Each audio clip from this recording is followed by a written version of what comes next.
इससे पहले हम लोग पेज नंबर 5 का क्वेश्चन नंबर 10 तक देख चुके थे। अब हम लोग जो है क्वेश्चन नंबर 11 को देखते हैं। निम्नलिखित कथनों पर विचार कीजिए। सभी तरल जल में मिश्रित होते हैं, और इसका कथन नंबर 2 दिया हुआ है। गैस थोड़ी मात्रा में जल में घुलनशील होते हैं। तो उपयुक्त में से गलत कौन सा कथन है, इसको देखना था। ऑप्शन ए केवल एक, ऑप्शन बी में है दोनों, और सी में है केवल दो, और डी में है इनमें से कोई नहीं। तो इसका जो सही जवाब होगा ऑप्शन सी, केवल दो। गलत कथन का चयन करने के लिए कहा था, तो केवल दो गलत कथन है। और ये कथन है गैस थोड़ी मात्रा में जल में घुलनशील होते हैं, ये कथन गलत है। चलिए इसका हम लोग डिस्कशन देखते हैं। हम यह देखते हैं कि कुछ द्रव जल में पूर्णतः मिश्रित हो जाते हैं, कुछ अन्य द्रव जल में मिश्रित नहीं होते हैं, और कुछ समय तक ऐसे ही छोड़ देने पर अपनी पृथक परत बना लेते हैं। कुछ गैसें जल में विलय है जबकि अन्य नहीं है। सामान्यतः जल में कुछ गैसें थोड़ी मात्रा में विलीन होती है। उदाहरण के लिए जल में विलीन ऑक्सीजन गैस जल में रहने वाले जंतुओं एवं पादपों की उत्तरजीविता के लिए अत्यंत महत्वपूर्ण है। क्वेश्चन नंबर हम लोग 12 देखते हैं। निम्नलिखित में से सही कौन सा विकल्प है? केरोसिन तेल जल में विलय है, शहद जल में विलय है, इसमें कूट दिया हुआ है। तो इसका जो सही जवाब होगा ऑप्शन सी, केवल दो। शहद जल में विलय है, सही कथन का चयन करने के लिए कह रहा है। तो शहद जल में विलय है, ये सही है। और केरोसिन तेल जल में विलय नहीं, जल में विलय है, ये कथन गलत है। चलिए इसका हम लोग डिस्कशन देखते हैं। कहता है अन्य डूबकर गिलास की तली में पहुंच गए थे। क्या यह सही नहीं है? हम ऐसे बहुत से उदाहरण देखते हैं जिनमें जल में तैरते रहते हैं अथवा डूब जाते हैं। चित्र 2.6, किसी तालाब की सतह पर गिरी सूखी पत्तियां, वह कंकर जो आप इसी तालाब में फेंक देते हैं, शहद की कुछ बूंदें जिन्हें आप गिलास के जल में डालते हैं, इन सब का क्या होता है? बूझो यह चाहता है कि आप उसे जल में तैरने वाले तथा जल में डूबने वाले पदार्थों के 5-5 उदाहरण दें। अन्य द्रवों जैसे तेल में यही पदार्थ तैरते हैं अथवा डूब जाते हैं।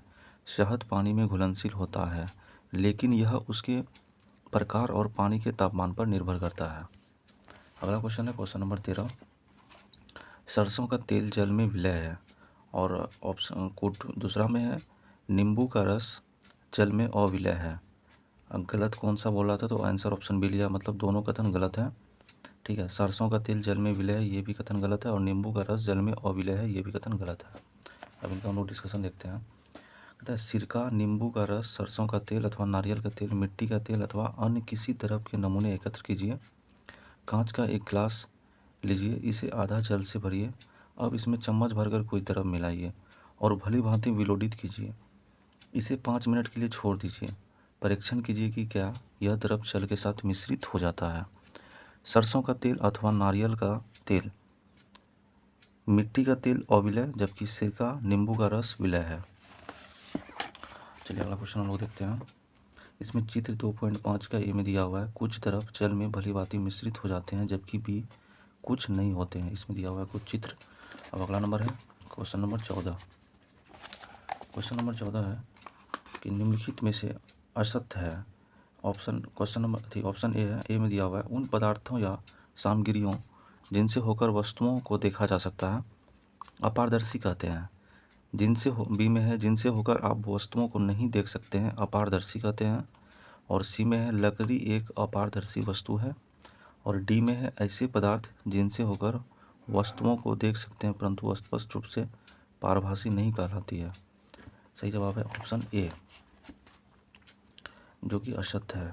उन पदार्थों या सामग्रियों जिनसे होकर वस्तुओं को देखा जा सकता है अपारदर्शी कहते हैं।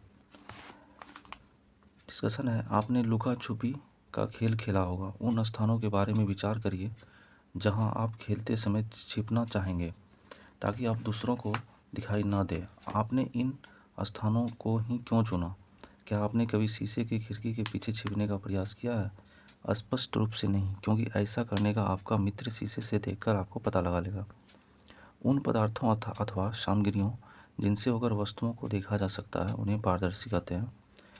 कांच, जल, वायु तथा कुछ प्लास्टिक पारदर्शी पदार्थ के उदाहरण हैं। प्रायः दुकानदार बिस्कुट, मिठाइयाँ तथा अन्य खाद्य पदार्थों को कांच अथवा प्लास्टिक के पारदर्शी पात्रों में रखना अधिक पसंद करते हैं। क्वेश्चन नंबर 15 है वे पदार्थ जिनके द्वारा वस्तुओं को स्पष्ट रूप से देखा जा सकता है क्या कहलाता है? स्पष्ट रूप से देखा जा सकता है पारदर्शी कहलाता है, ऑप्शन सी। इसका डिस्कशन देखते हैं हम। आपने लुका छुपी का खेल खेला होगा। उन स्थानों के बारे में विचार करिए जहां आप खेलते समय छिपना चाहेंगे ताकि आप दूसरों को दिखाई ना दे। आपने इन स्थानों को ही क्यों चुना? क्या आपने कभी शीशे की खिड़की के पीछे छिपने का प्रयास किया है? स्पष्ट रूप से नहीं, क्योंकि ऐसा करने का आपका मित्र शीशे से आपको देखकर आपका पता लगा लेगा। उन पदार्थों अथवा सामग्रियों जिनसे होकर वस्तुओं को देखा जा सकता है उन्हें पारदर्शी कहते हैं। क्वेश्चन नंबर 16 है, पारभासी पदार्थ कौन सा नहीं है? मोटी लकड़ी ए में है, बी में है तेलीय कागज, सी में है धुंधला शीशा और डी में है गंदा पानी। तो पारभासी पदार्थ कौन नहीं है? आंसर है ए, मतलब मोटी लकड़ी पारभासी पदार्थ नहीं है। उन पदार्थों अथवा सामग्रियों जिनसे होकर वस्तुओं को देखा जा सकता है जिन्हें पारदर्शी कहते हैं। कांच, जल, वायु तथा कुछ प्लास्टिक पारदर्शी पदार्थों के उदाहरण हैं। प्रायः दुकानदार बिस्कुट, मिठाइयाँ तथा अन्य खाद्य पदार्थों को कांच अथवा प्लास्टिक के पारदर्शी पात्रों में रखना अधिक पसंद करते हैं। मोटी लकड़ी पारभासी पदार्थ नहीं है क्योंकि यह एक अपारदर्शी पदार्थ है।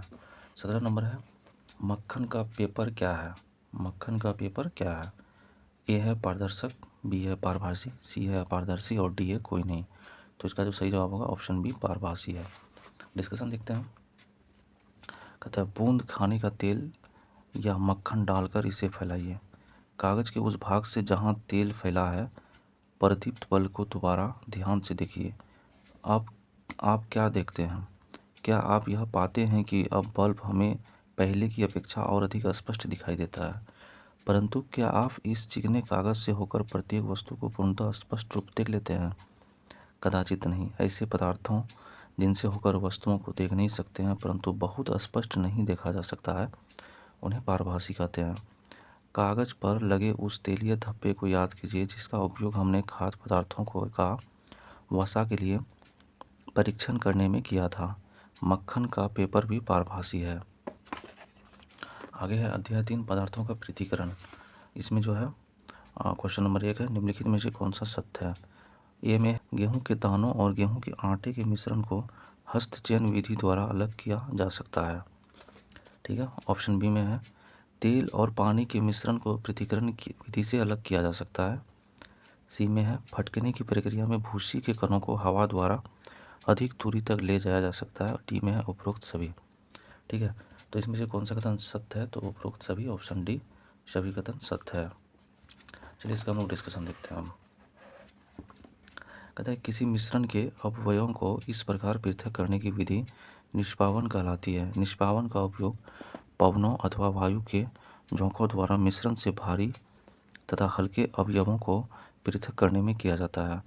साधारणतया किसान इस विधि का उपयोग हल्के भूसे को भारी अन्य कणों से पृथक करने के लिए करते हैं। चित्र 35।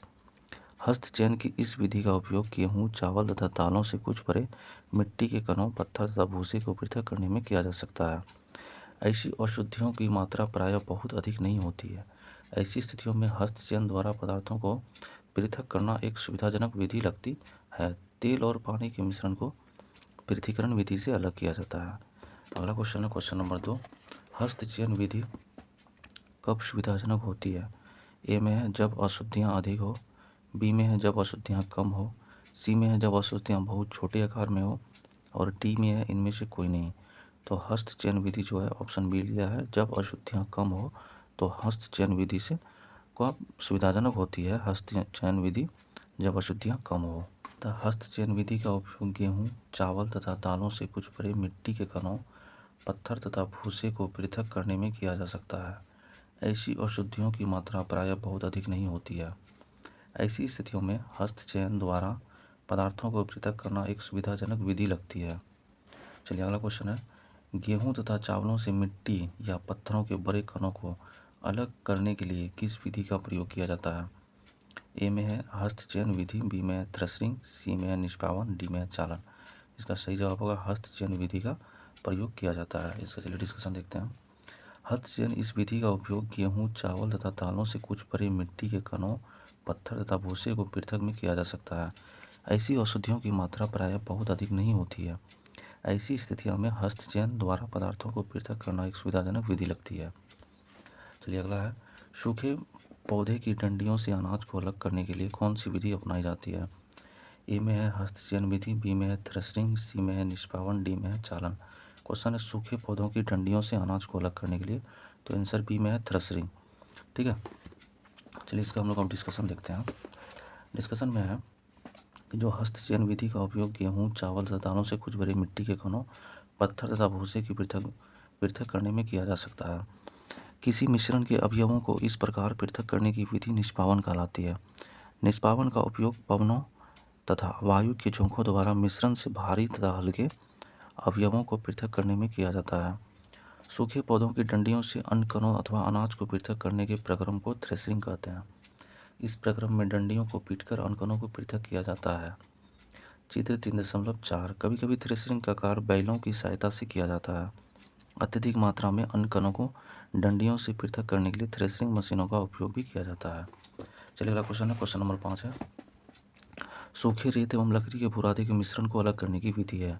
ऑप्शन सी है निष्पावन से।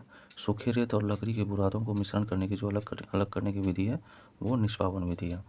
चलिए इसका डिस्कशन हम लोग देखते हैं। कहता है सूखा रेत तथा लकड़ी के बुरादे अथवा सूखी पत्तियों के पाउडर का एक मिश्रण बनाइए। किसी मिश्रण के अवयवों को इस प्रकार पृथक करने की विधि निष्पावन कहलाती है। निष्पावन का उपयोग पवनों अथवा वायु के झोंकों द्वारा मिश्रण से भारी तथा हल्के अवयवों को पृथक करने में किया जाता है। साधारणतया किसान इस विधि का उपयोग हल्के भूसे के भारी अन्न कणों से पृथक करने के लिए करते हैं। चलिए अगला क्वेश्चन है, चलिए क्वेश्चन नंबर 6 देखते हैं अब। साधारणतः किसान निष्पावन विधि का प्रयोग हल्के भूसे से भारी अन्न कणों को अलग करने के लिए करते हैं। 2 में है इस विधि से निकली अशुद्ध पदार्थ को प्रयोग किसान अन्य प्रयोजनों में प्रयोग कर सकता है। उपयुक्त में से गलत कौन सा कथन है? तो ऑप्शन डी है इनमें से कोई नहीं, मतलब दोनों कथन सही है। चलिए इसका डिस्कशन को देखते हैं हम लोग। पता है सूखे रेत तथा लकड़ी के बुरादे अथवा सूखी पत्तियों के पाउडर का एक मिश्रण बनाइए। किसी मिश्रण के अवयवों को इस प्रकार पृथक करने की विधि निष्पावन कहलाती है। निष्पावन का उपयोग पवनों अथवा वायु के झोंकों द्वारा मिश्रण से भारी तथा हल्के अवयवों को पृथक करने में किया जाता है। साधारणतया किसान इस विधि का उपयोग हल्के भूसे को भारी अन्न कणों से पृथक करने के लिए करते हैं। चलिए अगला नंबर क्वेश्चन है, किस विधि का प्रयोग वायु के झोंकों द्वारा मिश्रण से भारी तथा हल्के अवयवों को पृथक करने के लिए किया जाता है? ऑप्शन सी हो जाएगा निष्पावन विधि का प्रयोग किया जाता है। चलिए इसका डिस्कशन देखते हैं। किसी मिश्रण को इस प्रकार पृथक करने की विधि निष्पावन कहलाती है। निष्पावन का उपयोग पवनों अथवा वायु के झोंकों द्वारा मिश्रण से भारी तथा हल्के अवयवों को पृथक करने में किया जाता है।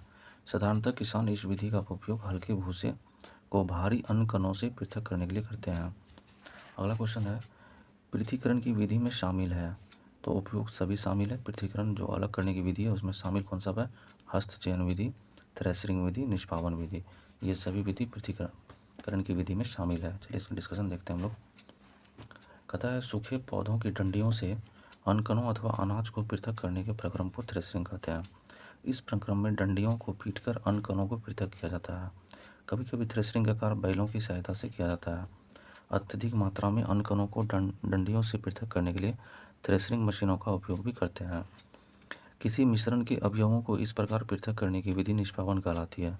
निष्पावन का उपयोग पवनों अथवा वायु के झोंकों द्वारा मिश्रण से भारी तथा हल्के अवयवों को पृथक करने में किया जाता है। साधारणतया किसान इस विधि का उपयोग हल्के भूसे और भारी अन्न कणों से पृथक करने के लिए करते हैं। चलिए अगला देखते हैं, क्वेश्चन नंबर 9। पत्थर, डंडिया तथा भूसा जो निष्पावन तथा थ्रेशरिंग में रह जाते हैं किस विधि से अलग किया जाता है? तो यहाँ पे जो है ऑप्शन आंसर बी है हस्त नियम विधि, और ऑप्शन बी है चालन विधि, ऑप्शन सी है अपसाधन, और ऑप्शन डी है निस्तारण। तो आंसर बी हो जाएगा चालन विधि के द्वारा। ठीक है, चलिए इसका जो है डिस्कशन हम लोग देखते हैं। कहता आटे के छोटे कण चालनी के छिद्रों द्वारा निकल जाते हैं जबकि बड़ी अशुद्धियाँ चालनी में रह जाती है। प्रायः आटे की मिल में गेहूं को पीसने से पहले पत्थरों तथा भूसे जैसी अशुद्धियों को हटाया जाता है। साधारणतः गेहूं की बोरी को एक तिरछी चालनी पर डाला जाता है चालन विधि द्वारा पत्थर, डंडियाँ तथा भूसा जो निष्पावन तथा थ्रेशरिंग के बाद गेहूँ में रह जाते हैं को दर किया जाता है। चलिए क्वेश्चन नंबर 10 है, निम्नलिखित में से किस विधि का प्रयोग मुख्य रूप से ठोस पदार्थों के अवयवों जिनकी अमापों में अंतर हो को अलग करने के लिए किया जाता है। इसका ऑप्शन ए है हस्तनियम विधि, दूसरा है चालन विधि, तीसरा है अपसाधन विधि और चौथा है निस्तारण विधि। इसका जो सही जवाब होगा ऑप्शन बी चालन विधि। चलिए हम लोग इसका डिस्कशन देखते हैं कि जो चालन विधि है, चालन विधि का उपयोग मिश्रण के दो ऐसे अवयवों जिनकी अमापों में अंतर हो को पृथक करने में किया जाता है। क्वेश्चन नंबर 11 है, निम्न में से किसका प्रयोग निस्यांदक, ठीक है, जो कि छानने में काम आता है के रूप में किया जाता है। ए है मोटा लकड़ी, बी है मोटा कागज, सी है सामान्य पेपर और डी है फिल्टर पेपर। आंसर जो होगा डी नंबर हो जाएगा फिल्टर पेपर। ठीक है, इसका हम लोग डिस्कशन देखते हैं कि यदि जल अब भी गंदला है तो अशुद्धियों को फिल्टर पत्र द्वारा निस्यांदित कर सकते हैं जिसमें और भी छोटे रंध्र हो सकते हैं। कहता है फिल्टर पत्र एक ऐसा निस्यंदक होता है जिसमें अत्यंत सूक्ष्म छिद्र होते हैं। मैं फिल्टर पत्र के उपयोग से संबंधित विभिन्न चरण दर्शाए गए हैं। कहता है फिल्टर पत्र को शंकु के रूप में मोड़कर कीप में लगा दिया जाता है। इसके पश्चात मिश्रण को फिल्टर पत्र के ऊपर उड़ेलते हैं। मिश्रण के ठोस कण इसके छिद्रों से नहीं गुजर पाते हैं तब फिल्टर पत्र पर ही रह जाते हैं। चलिए अगला क्वेश्चन है, क्वेश्चन नंबर 12 है, निम्न में से कौन सा कथन सत्य नहीं है। एक नंबर में है कि मिश्रण में जब जल मिलाने पर भारी अवयवों के नीचे तली पर बैठ जाना निस्तारण कहलाता है। और बी में है कि अपसादित मिश्रण को बिना हिलाए जल को अशुद्धि सहित उड़ेलने की प्रक्रिया को निस्तारण कहते हैं। और सी है कि तेल तथा जल के मिश्रण को अपसादन तथा मिश्रण विधि द्वारा अलग किया जाता है। डी है इनमें से सभी। तो इसका जो आंसर होगा ऑप्शन ए होगा कि सत्य नहीं है, ए जो है सत्य नहीं है, हालांकि बी और सी कथन सही है। चलिए इसका आगे आगे आगे पढ़ते हैं कि मिश्रण में जब जल मिलाने पर भारी अवयवों के नीचे तली में बैठ जाने के प्रक्रम को अपसादन कहते हैं। अपसादित मिश्रण को बिना हिलाए जल को मिट्टी सहित उड़ेलते की क्रिया को निस्तारण कहते हैं। चित्र 3.8। आइए हम एक ऐसे अन्य मिश्रणों का पता लगाते हैं जिसमें अवयवों को अपसादन तथा निस्तारण विधि द्वारा पृथक किया जाता है। ठीक है, यही सिद्धांत ऐसे द्रवों के मिश्रण को पृथक करने में भी उपयोग में लाया जाता है जो आपस में मिश्रित नहीं होते हैं। उदाहरण के लिए तेल तथा जल को उनके मिश्रण से इस विधि द्वारा पृथक किया जा सकता है। यदि द्रव के ऐसे मिश्रणों को कुछ समय के लिए रखा रहने दिया जाए तो वो दो पृथक पृथक परतों में बढ़ जाते हैं। इसके बाद जो अवयव ऊपरी परत बनाता है उसे निस्तारण द्वारा पृथक कर सकते हैं। चलिए क्वेश्चन नंबर 13 है, कहता है तैयार चाय की पत्तियों पृथक करने में कौन सी विधि ज़्यादा अच्छी होती है। ऑप्शन ए है अपसाधन विधि, ऑप्शन बी है निस्यांदन विधि, ऑप्शन सी है निस्तारण विधि, ऑप्शन डी है वाष्पन विधि। तो इसका जो सही जवाब होगा ऑप्शन बी निस्यांदन विधि। कहता तैयार चाय से चाय की पत्तियों पृथक करने में किस विधि का प्रयोग करते हैं, निस्यांदन विधि का प्रयोग करते हैं। कहता चाय तैयार करने के बाद आप चाय की पत्तियों पृथक करने के लिए क्या करते हैं। अक्सर आप चालनी जिसको छन्नी का उपयोग करते हैं। आइए निस्तारण विधि का उपयोग करके देखें। इसके द्वारा कुछ सहायता मिलती है, परंतु क्या आपको चाय में कुछ पत्तियाँ अब चाय को एक छन्नी में डाल दीजिए। चाय की कुछ पत्तियाँ अब चाय को एक छन्नी में डाल दीजिए। क्या चाय की सारी पत्तियाँ छन्नी में रह जाती है। इस प्रक्रम को निस्यांदन फिल्टर करना कहते हैं। चित्र 3.1। अब सोचिए तैयार चाय से चाय की पत्तियाँ पृथक करने में निस्तारण और निस्यांदन में कौन सी विधि अच्छी है। ठीक है, अगला देखते हैं 14 नंबर क्वेश्चन है कि उपयुक्त में से कौन सा कथन सही नहीं है। ठीक है, निम्नलिखित में से दो कथन दिया हुआ है। तेल और जल के मिश्रण को केवल निस्यांदन विधि से अलग किया जा सकता है। कथन 2 है कि तेल तथा जल के मिश्रण को अपसादन तथा निस्तारण विधि से अलग करना ज़्यादा अच्छा विकल्प है। ऑप्शन ए है। ठीक है, कथन 1 गलत है, जो तेल और जल के मिश्रण को केवल निस्यांदन विधि से अलग किया जा सकता है, ये कथन गलत है। और कथन 2 जो है सत्य है। दिया हुआ है नीचे कि मिश्रण में जब जल मिलाने पर भारी अवयवों के नीचे तली में बैठ जाने के प्रक्रम को अपसादन कहते हैं। अपसादित मिश्रण को बिना हिलाए जल को मिट्टी सहित उड़ेलने की क्रिया को निस्तारण कहते हैं। और यही सिद्धांत ऐसे द्रवों के मिश्रण को पृथक करने में भी उपयोग में लाया जाता है जो आपस में मिश्रित नहीं होते हैं। उदाहरण के लिए तेल तथा जल और उनके मिश्रण से इसी विधि द्वारा पृथक किया जा सकता है। यदि द्रव के ऐसे मिश्रणों को कुछ समय के लिए रखा रहने दिया जाए तो वे दो पृथक पृथक परतों में बढ़ जाते हैं। इसके बाद जो अवयव ऊपरी परत बनाता है उसे निस्तारण द्वारा पृथक कर सकते हैं। ठीक है, अगला नंबर क्वेश्चन है 15 नंबर क्वेश्चन है कि एक पंकित जल को पीने योग्य बनाने के लिए कौन कौन सी क्रिया का प्रयोग हो सकती है? इसमें ऑप्शन ए है अपसादन क्रिया, ऑप्शन 2 है निस्तारण प्रक्रिया और ऑप्शन 3 है निस्यंदन प्रक्रिया और आगे का ऑप्शन है ऑप्शन उपयुक्त में से सही। कोड दिया हुआ है, ठीक है, उसको सही करना है। जिसमें से जिसका सही आंसर लिया है ऑप्शन सी, तीनों कथन सत्य है। मतलब जो है क्वेश्चन को एक बार फिर से देखिएगा कि जो एक पंकित जल को पीने योग्य बनाने के लिए कौन कौन सी प्रक्रिया का प्रयोग हो सकता है, तो इसमें अपसादन प्रक्रिया, निस्तारण प्रक्रिया और निस्यंदन प्रक्रिया तीनों का प्रयोग हो सकता है। तो इस प्रकार ऑप्शन तीनों सही है। इसमें दिया हुआ है जो पंकित होते हैं गंदले, पंकित मतलब वह जो गंदा पानी होता है, उसी जल को, गंदे पानी जल को पीने योग्य बनाने के लिए अपसादन, निस्तारण और निस्पंदन तीनों प्रक्रिया उपयोगी है। ये प्रक्रिया पानी से निलंबित अशुद्धियों को हटाने में मदद करती है। इसी प्रकार क्वेश्चन नंबर 16 है कि निस्यंदन विधि का प्रयोग निम्न में से किस विकल्प में नहीं हो सकता है?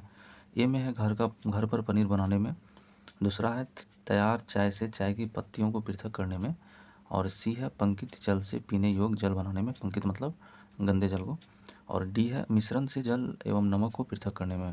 तो विकल्प में नहीं हो सकता है सही, निस्यंदन विधि का प्रयोग निम्न में से कौन सा विकल्प में नहीं हो सकता है? तो ऑप्शन नंबर डी जो है मिश्रण से जल एवं नमक को पृथक करने में, इस विधि में निस्यंदन विधि का प्रयोग नहीं हो सकता है। ठीक है, आगे हम लोग देखते हैं कि जो दिया हुआ है नमक और पानी को अलग करने के लिए वाष्पीकरण विधि का प्रयोग किया जाता है, जिसमें पानी को वाष्पित करके नमक को ठोस रूप में पीछे छोड़ दिया जाता है। घर पर पनीर बनाने में पनीर बनाते समय दूध को फाड़ने पर ठोस पनीर और तरल मट्ठा अलग हो जाते हैं। इन दोनों को एक महीन कपड़े या छलनी से निस्पंदन विधि द्वारा अलग किया जाता है। तैयार चाय से चाय की पत्तियों को पृथक करने में चाय की पत्तियों ठोस और घुलनशील कण है जो तरल चाय में घुली नहीं होती है, इन्हें छलनी का प्रयोग करके निस्पंदन विधि से अलग किया जाता है। ठीक है, पंकित जल से पीने योग्य जल बनाने में जो पंकित गंदले जल में मिट्टी और रेत जैसे अघुलनशील ठोस कण निलंबित होते हैं, इन कणों को हटाने के लिए निस्पंदन फिल्ट्रेशन विधि का उपयोग किया जाता है, जिससे पानी साफ होता है। क्वेश्चन नंबर 17 है कि मिश्रण से जल एवं नमक को पृथक करने में कौन सी विधि का प्रयोग किया जाता है? ठीक है, जिसमें ऑप्शन ए है वाष्पन विधि, ऑप्शन बी है निस्यंदन विधि, ऑप्शन सी है संघनन विधि और ऑप्शन डी है इनमें से सभी। तो जो मिश्रण है उसमें से जल एवं नमक को पृथक करने का विधि जो है ऑप्शन ए वाष्पन विधि, ये सही है। आगे हम लोग इसका डिस्कशन जो देखते हैं कि नमक और पानी को अलग करने के लिए वाष्पीकरण विधि का उपयोग किया जाता है, जिसमें पानी को वाष्पित करके नमक को ठोस रूप में पीछे छोड़ दिया जाता है। चलिए आगे देखते हैं। क्वेश्चन नंबर 18 है कि समुद्री जल से नमक प्राप्त करने के लिए कौन सा विधि का प्रयोग किया जाता है? उसमें ऑप्शन बी है वाष्पन विधि का प्रयोग किया जाता है। इंपॉर्टेंट क्वेश्चन है, समुद्री जल से नमक प्राप्त करने में कौन सा विधि का प्रयोग किया जाता है? जिसका 4 ऑप्शन है संघनन, वाष्पन, चालन, निस्यंदन। तो इसमें ऑप्शन बी वाष्पन विधि का प्रयोग किया जाता है। जल को उसके वाष्प में परिवर्तन करने की प्रक्रिया को वाष्पन कहते हैं। जहाँ पर जल होता है वाष्पन की प्रक्रिया निरंतर होती रहती है। इसे आगे हम लोग पढ़ते हैं। समुद्र के जल में अत्यधिक मात्रा में लवण मिश्रित होते हैं और इन्हीं लवणों में से एक लवण साधारण नमक है। जब समुद्र के जल को बड़े बड़े उथले गड्ढों में भरकर छोड़ दिया जाता है तो सूरज के प्रकाश से जल गर्म होकर वाष्पन द्वारा धीरे धीरे वाष्प में बदलने लगता है। कुछ समय बाद सारा जल वाष्पित हो जाता है तथा ठोस लवण नीचे बच जाते हैं। तत्पश्चात इन लवणों के मिश्रण का शोधन करके साधारण नमक प्राप्त किया जाता है। आगे 19 नंबर क्वेश्चन, नमक, रेत एवं जल के मिश्रण को अलग अलग करने में प्रयुक्त विधि है। ऑप्शन ए है संघनन, दूसरा में निस्तारण, तीसरा में वाष्पन, चौथा में निस्यंदन। इसमें बोलता है उपयुक्त में से कौन सा कथन सही है? कोड दिया हुआ है। ऑप्शन डी जो है इनमें से सभी दिया हुआ है, जो सभी कथन सही है। मतलब संघनन, वाष्पन, निस्तारण और निस्यंदन चारों कथन सही है। ठीक है, आगे देखते हैं। जल के मिश्रण से नमक, रेत तथा जल को निस्तारण, निस्यंदन, वाष्पन तथा संघनन विधियों का प्रयोग कर सफलतापूर्वक पृथक किया गया है। ठीक है, 20 नंबर क्वेश्चन है कि नमक और पानी के घोल में और अधिक नमक नहीं घोला जा सकता है। यदि हम अधिक नमक घोलना चाहते हैं तो यह होना चाहिए। क्या होना चाहिए? ऑप्शन ए है अच्छी तरह हिलाया जाना चाहिए, बी में है कि फिटकरी में डालना चाहिए और सी में है कि संतृप्त किया जाना चाहिए और डी में है इनमें से सभी। नमक और पानी के घोल को घोल में और अधिक नमक नहीं घोला जा सकता है। यदि हम अधिक नमक घोलना चाहते हैं तो हमें जो है क्या होना चाहिए? तो संतृप्त किया जाना चाहिए, पहले संतृप्त किया जाना चाहिए। चलिए इसका देखते हैं आगे डिस्कशन। कहता है नमक की मात्रा संतृप्त विलयन बनाने के लिए आवश्यक मात्रा से बहुत अधिक थी। अविलय नमक रेत के साथ मिला रह गया है, जिसे पुनः प्राप्त नहीं किया जा सका। वह अधिक मात्रा में जल का उपयोग करके अपनी समस्या हल कर सकती थी। कल्पना कीजिए कि उसके पास मिश्रण में सारे नमक को घोलने के लिए पर्याप्त मात्रा में जल नहीं है। ये क्या किसी अन्य उपाय द्वारा जल की उसी मात्रा में संतृप्त विलयन बनाने से पूर्व पहले से अधिक नमक घोला जा सकता है? चलिए अगला क्वेश्चन है 21 नंबर क्वेश्चन हम लोग देखते हैं कि निम्नलिखित में से कौन सा कथन सही नहीं है। ऑप्शन ए है तापमान बढ़ाने पर किसी पदार्थ की पानी में घुलनशीलता बढ़ जाती है। ठीक है। ऑप्शन बी है कि ताप कम करने पर किसी पदार्थ की जल में विलेयता बढ़ जाती है। सी में है कि किस पदार्थ की घुलनशीलता उसके संतृप्त घोल को संतर्पित करती है। और डी में है कि पानी में अलग अलग पदार्थों की घुलनशीलता अलग अलग होती है। तो कौन सा कथन सही नहीं है? तो ऑप्शन बी सही नहीं है, ताप कम करने पर किसी पदार्थ की जल में विलेयता बढ़ जाती है। ये ऑप्शन गलत है और अन्यथा तीन जो ऑप्शन है ए, सी और डी सही है। चलिए इसको देखते हैं हम लोग आगे। अधिक मात्रा में मिले नमक की पुनः प्राप्ति का प्रयास किया था। कदाचित नमक की मात्रा संतृप्त विलयन बनाने के लिए आवश्यक मात्रा से बहुत अधिक थी। अविलय नमक रेत के साथ मिला रह गया जिसे पुनः प्राप्त नहीं किया जा सका। वह अधिक मात्रा में जल का उपयोग करके अपनी समस्या हल कर सकती थी। कल्पना कीजिए कि उसके पास मिश्रण में सारे नमक को घोलने के लिए पर्याप्त मात्रा में जल नहीं है। क्या किसी अन्य उपाय द्वारा जल की उसी मात्रा में संतृप्त विलयन बनाने से पूर्व पहले से अधिक नमक घोला जा सकता है? ऊष्माशोषी प्रक्रिया, इंडोथर्मिक प्रोसेस। यदि किसी पदार्थ को घोलने में ऊष्मा का अवशोषण होता है, जैसे कि अधिकांश ठोस पदार्थ, तो तापमान बढ़ाने पर उसकी विलेयता बढ़ जाती है और तापमान कम करने पर घट जाएगी। इसको एक बार फिर से पढ़िएगा कि ऊष्माशोषी प्रक्रिया जो है, यदि किसी पदार्थ को घोलने में ऊष्मा का अवशोषण होता है, जैसे कि अधिकांश ठोस पदार्थ, तो तापमान बढ़ाने पर उसकी विलेयता बढ़ जाती है और तापमान कम करने पर घट जाएगी। ठीक है। अगला क्वेश्चन है क्वेश्चन नंबर 22 है कि यदि किसी विशेष तापमान पर किसी पदार्थ के संतृप्त घोल को उच्च तापमान पर गर्म किया जाता है तो पदार्थ की घुलनशीलता ए में है बढ़ेगी। तो ऑप्शन आंसर भी ए है, बढ़ेगी। मतलब यदि किसी विशेष तापमान पर किसी पदार्थ के संतृप्त घोल को उच्च तापमान पर गर्म किया जाता है तो पदार्थ की जो घुलनशीलता है वो बढ़ेगी। ठीक है। आगे हम लोग देखते हैं इसका कि अब इस संतृप्त विलयन में कम मात्रा में नमक मिलाइए और इसे गर्म कीजिए। आप क्या पाते हैं कि बीकर की तली वाले नमक का क्या हुआ? क्या अब यह घुल गया है? यदि हाँ, तो क्या इस विलयन को गर्म करने पर इसमें और अधिक नमक घोला जा सकता है?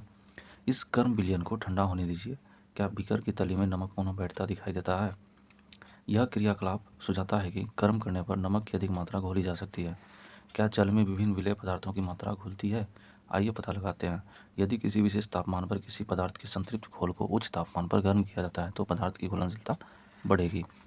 23 नंबर क्वेश्चन है जल वाष्प से उसकी जल अवस्था में परिवर्तित होने की प्रक्रिया कहलाती है। ए में है क्वथनांक, बी है वाष्पन, सी है संघनन, डी है ऊर्ध्वापतन। तो इसका जो सही जवाब है ऑप्शन सी संघनन है। ठीक है। जल वाष्प हल्की अवस्था में परिवर्तित होने की क्रिया को कहलाती है संघनन कहलाती है। इसका जो डिस्कशन हम लोग नीचे देखते हैं कि जब भाप बर्फ से ठंडी की गई प्लेट के संपर्क में आती है तो वह संघनित होकर द्रव जल बन जाती है। प्लेट के नीचे से बूंद बूंद होकर नीचे गिरने वाला यह संघनन द्वारा भाप बना है। जल वाष्प से उसकी द्रव अवस्था में परिवर्तित होने की प्रक्रिया को संघनन कहते हैं। ठीक है। अध्याय 4 में है पौधों को जानिए।